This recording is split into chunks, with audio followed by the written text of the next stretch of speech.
We wanted to do Egypt for a very long time. We know also it's a fan favorite. To do Egypt right, we had to do the whole country.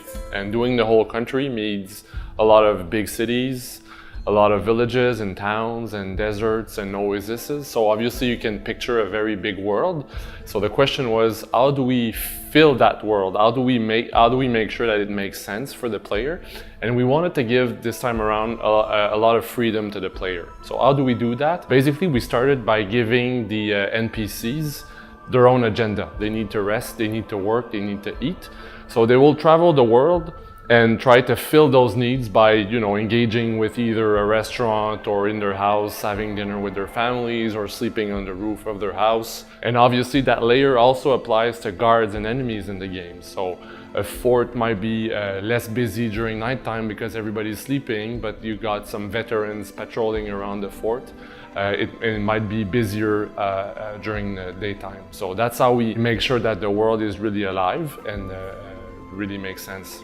What's great about Egypt is that there's a lot of animals, and we really embrace that, and we wanted to give really the Egyptian experience, but in terms of fauna to the player. So there's crocodiles. Obviously you can't do a game about Egypt without crocodiles, but we got hippos, pink flamingos, hyenas, snakes, all sort of wildlife that also have different levels of difficulty, obviously, where you are in the game, all based on the actual animal behavior. We studied a lot of videos on that one to try to be as accurate as we could.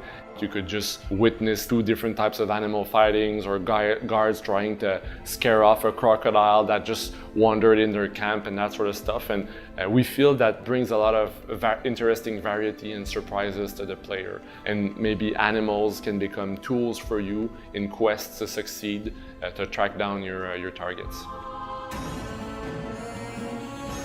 So we went from having missions to quests, and quests are much more open-ended. So basically you can have as many active quests as you want. So as you meet NPCs in the world, they'll tell you their story and ultimately maybe give you a quest that you can choose to accept. So you accept a quest, and then you decide which quest that you want to do at a given time based on either proximity or just personal interest. And as you do a quest, it resolves in this little epilogue with the NPC. A good way to see also the NPCs and their actions and their behaviors is to use your eagle. Because obviously the eagle, Senu, offers a new perspective on the world that we're making, like you can almost see it from a top-down view.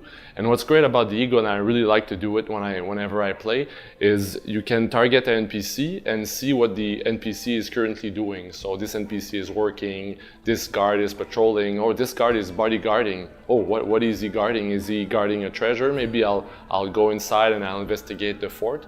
So the eagle is a good clue on what is going on. It's a fresh new perspective on the world, so that's pretty cool. The quest itself is meant to be dynamic because the quests play on the NPC agenda. You, for example, as a player, you might have your quest happening inside a certain neighborhood, but the NPC might travel. So for another player, you might have a different experience because just the way that the NPC is traveling in the world. And it's you as a player who decide when is the best time to do your kill. The target might go in a camp with a lot of guards, but you might notice that at night the target will move in another neighborhood which is less protected, so you might want to decide to kill your target there. If you miss your target will run away, might run away in a fort, and will just find shelter and protection with the local garrison.